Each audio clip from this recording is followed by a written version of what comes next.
In a prison in North Korea, CIA agent Evelyn Salt is being hurt to try to make her confess her spy activity, and they won't believe them when she says she's just here for business. Sometime later, her fellow agent Ted comes to rescue her by accepting to do a prisoner exchange. Salt is confused by this because the rules say one life isn't worth saving if it will ruin the cover of hundreds, and Ted agrees it's true, but the CIA was forced into doing this by Salt's friend Mike. When he found out what happened to her, Mike petitioned the Senate and the State Department, so the CIA gave in to avoid bad publicity. 2 years later, Salt and Mike are married and living together with a dog and Mike's spiders, since he's an arachnologist. Salt is sticking to paperwork at the CIA for now, but one afternoon, Agent Peabody asks her for help interrogating a Russian defector that just walked in because she can speak the language. The guy's name's Orlov, and he immediately notices Salt's wedding ring, commenting a husband must be a distraction for an agent. He explains he has cancer and that he used to work for the FSB. Both things get confirmed on the system, and so he's allowed to share his story. In 1975, a Russian patriot came up with a plan to destroy America. He started stealing babies and training them from a young age to become the best spies in the world, drilled with idiosyncrasy and ideology. When they became old enough, these warriors were sent to the USA as sleeper agents to patiently await the day to attack from within. That day will come soon. During the funeral of the American vice president, Agent KA-12 is supposed to kill the Russian president.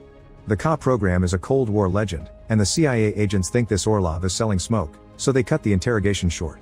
When Salt's about to leave, Orlov says that the name of KA-12 is Evelyn Salt. This makes Salt believe she's being set up and asks Ted permission to call Mike because of Orlov's comment about her wedding ring, but Mike won't pick up. Peabody still needs to cover all possible options and locks Salt in an office while he argues over what to do next. Meanwhile, a couple of agents try to move Orlov to a different room by taking the elevator, but Orlov takes them by surprise with a knife hidden in his shoe and kills them both. Orlov escapes the building, and the CIA is so distracted with starting a tracking plan that it's easy for Salt to leave the office saying she has to pee. She manages to take the emergency stairs, but the agents finally notice and begin locking all the doors. Salt grabs a fire extinguisher to blur out all the security cameras, and Ted calls her directly to her phone to point out this makes her look guilty, but Salt doesn't care. Her priority is finding her husband. She makes it to the closet with the cleaning supplies and mixes them inside a table leg. Thus, when the tactical team comes after her, she makes this makeshift bomb explode on their faces. Then she takes a gun from one of the agents and uses it to smash a window through which she finally escapes. After running for a couple of blocks, Salt takes a taxi and tries calling Mike again, but he still doesn't pick up. Then Salt destroys her SIM card in case she's being tracked and thinks back to when Ted told her years ago to befriend Mike. Since he was an important scientist with unrestricted access to the borders of North Korea, he could be the perfect cover to get her inside. When Salt returns to her apartment, Mike is nowhere to be seen, and there's evidence of him having been kidnapped. Salt immediately packs a bag, including a gun and a spider, and leaves through the window with her dog. At the same time, the CIA arrives at her place. Peabody becomes frustrated when they find the apartment empty, and Ted points out that maybe Salt is telling the truth and she's being set up. Meanwhile, Salt is climbing around the building and visits her young neighbor to ask her to take care of her dog while she's gone. Salt takes the chance to change into new clothes too and begins thinking of Mike again. In the old days, Salt would show up at the museum a lot just to befriend him for the mission, but she became legitimately interested in him. Afterward, Salt leaves the building with a hat on her head, but Ted recognizes her anyway and they begin to chase her through the city. Eventually they manage to surround her on the highway, and Salt tries to explain she's innocent. Someone is setting her up to distract the CIA from the real person that will be killing the Russian president.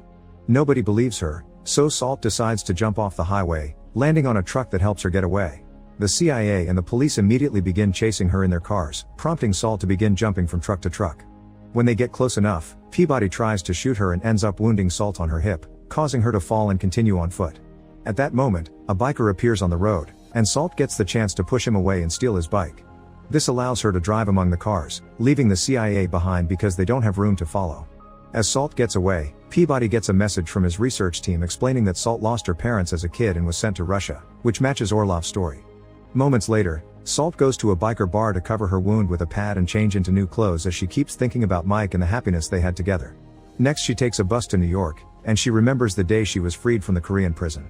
She confessed to Mike that she was actually CIA and their thing couldn't be, but Mike didn't care and asked her to be his anyway.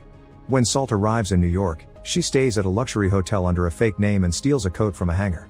In her room, she takes off her contacts and her fake teeth, revealing the truth. She is indeed a Russian sleeper agent, and Orlov showing up had been part of the plan to let her know her next objective. Salt has brought a huge amount of weapons with her, and she takes the venom from the spider to poison her bullets. She also uses a computer to download the maps of the subway system tunnels to start planning the assassination of the Russian president.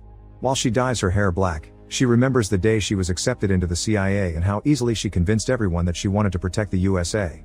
The next day, the streets are crowded with all the people that came to say goodbye to the vice president, and the CIA is there on the lookout for Salt, so she takes the subway.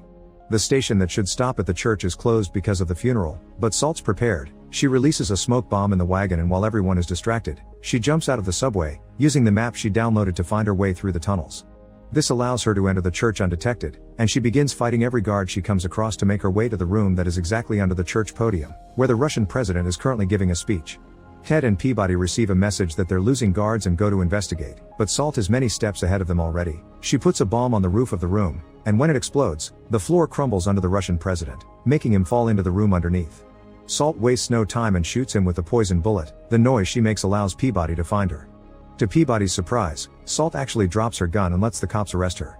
As she's taken out of the building, Ted yells at her, hurt by her betrayal. The Russian president is declared dead on his way to the hospital, and while Salt is taken away in the police car, she remembers her childhood in the training facility. When she was still a kid, she was given full plastic surgery to change her face plus the new name Evelyn Salt with an American backstory. The kid in the bed next to her wondered if Salt would ever miss them, but Salt didn't reply. When the police car reaches the bridge, Salt begins beating up the officers and causes the vehicle to crash against other cops. After hitting as many police cars as possible, Salt guides her car off the bridge and manages to land safely thanks to the airbags. A curious crowd begins forming around the crash, and Salt uses the chance to escape without being noticed, stealing a hat from a shop nearby on her way out. Sometime later, Salt takes a boat and can't help thinking about the day she was brought back to America to be taken by a new family with whom she would patiently until she got new orders. When Salt makes it to the harbor, she sees on TV that there are anti-American protests across Russia because of what they see as an act of terrorism against their president. In a bar nearby, Salt reunites with Orlov, who calls her his perfect creation because he's always been the guy behind the cop project and the one who trained her. He also scolds her again for getting married, but Salt explains it was part of looking normal. To make sure Salt is still loyal to the Russian cause, Orlov takes her to his hideout and reveals Mika is being held hostage in the water. Instead of shooting him, which would be easy to endure, they begin to slowly drown him to see if Salt will react. Salt keeps a poker face, but it's clear in her eyes how much it hurts her to be unable to do anything. Now they know they can trust Salt, everyone welcomes her warmly, and Salt recognizes these men as other kids that were trained with her. Afterward, Orlov takes to her in private, explaining the next step is to seize control of this country's atomic weapons. Salt will meet an agent in NATO uniform at a plane here, and he'll give her the final instructions. This means Salt has all the information she needed, and in a sudden turn of events, she grabs a bottle and uses it to quickly kill Orlov for ruining her life. Then she grabs a bunch of grenades and guns in order to kill everyone in the base without hesitation. Unfortunately, her revenge doesn't taste sweet because when she checks on Mike, he's obviously dead. Salt grieves as she remembers how happy she had been on the day of her wedding. Moments later, Salt goes to take the assigned plane and is delighted to see Schneider, the boy that said he would miss her. He's become a powerful colonel and he'll be taking Salt as his attaché to the White House, where they have to kill the American president. Schneider also points out there must be other sleeper agents inside already. A few hours later, they arrive in Washington and Salt puts on a man custom to match the fake ID that Schneider got him. They go through White House security with no issues, and they notice the CIA is attending the meeting with the president as well. As part of the plan, Schneider suddenly begins pretending he's going crazy and pushes Salt away before shooting at everyone in his path. The guards take the president away right before Schneider activates an explosive, and Ted tells his co-workers he thinks Salt may be around. Salt is using the distraction created by Schneider to steal a card key and get rid of her costume. She sees the agents taking the president to a bunker by using the elevator, so after they're gone, she knocks out the guard to then force open the doors and climb down the elevator shaft. The president and the agents make it to the bunker, thus Salt rushes to sneak inside the corridor right before the doors close, knocking out any guard she finds in the way. While Salt destroys the panel that controls the doors and the cameras, the team informs the president that Intel has confirmed Russia is getting its missiles ready. The president asks to start looking at their nuclear options while some agents go out to check what happened to the doors, but Salt easily beats them up. The president gets in contact with some army leaders to get the authorization code for their nuclear weapons. The White House security team discovers Salt is approaching them and Ted asks for a weapon, but the guard refuses because of protocol related to the president's presence. Ted suddenly shows his true colors and takes the weapons from the guard by force to then kill everyone in the room. Ted reveals he's also a Russian sleeper agent and asks the president to collaborate. When the president refuses, Ted kills him too. When Salt finally makes it inside, she finds the final door locked and must talk to Ted through the intercoms. Ted explains he never told her the truth because making friends is dangerous, and she didn't recognize him because he was in a class ahead of hers. A new security team is already outside trying to bring down the door while Salt pays attention to what Ted is doing, learning that he'll launch nuclear missiles into the Middle East to incite those countries to attack the USA. Salt tells Ted she wants to help him and be with him, but when Ted is about to open the door, he sees something shocking on the news. The Russian president is just fine and his death had been attributed to temporary paralysis, which had been Salt's plan with the spider poison all along. Ted realizes Salt stopped being loyal to Russia when she fell in love with Mike, and to get her back, he starts explaining he was the one that had to convince Orlov to use Salt as the agent for the assassination. Orlov hadn't wanted to at first because he knew she wouldn't come out of it alive and he was fond of her. Ted is also the one that asked Orlov to take Mike hostage. Hearing this makes Salt so furious that she starts shooting at the glass to get him, but the window's bulletproof. While Ted uses the president's hand to authorize the missiles, Salt changes tactics and shoots at the wall to reveal the system that keeps the locks up. By destroying it, she finally gains access to the office and begins fighting Ted hand to hand. At first Ted seems to easily overpower her, but soon Salt manages to push him away and rushes to the desk to stop the launch. At that moment, the security team makes its way inside and knocks Salt to the floor with a shot, which she survives because she's wearing a vest. Salt gets arrested, but since the security cameras were off, Ted is still seen as CIA and innocent. Peabody arrives to inspect the scene and hears about what happened with Orlov and his gang, which makes him confused about Salt's intentions. As the guards begin escorting Salt out, she notices Ted taking a pair of scissors from the doctor tending his wounds, so she doesn't hesitate to act first. The chains of her handcuffs are thrown against Ted's neck and Salt jumps over the railing, quickly killing him. Moments later, Salt is put in a helicopter with Peabody, who demands some answers. Salt tells him about Ted, and when Peabody doesn't believe her, she points out she could have killed him and the president back in the church, but she didn't. She knows there are more sleeper agents and she swears she wants to kill them all for revenge.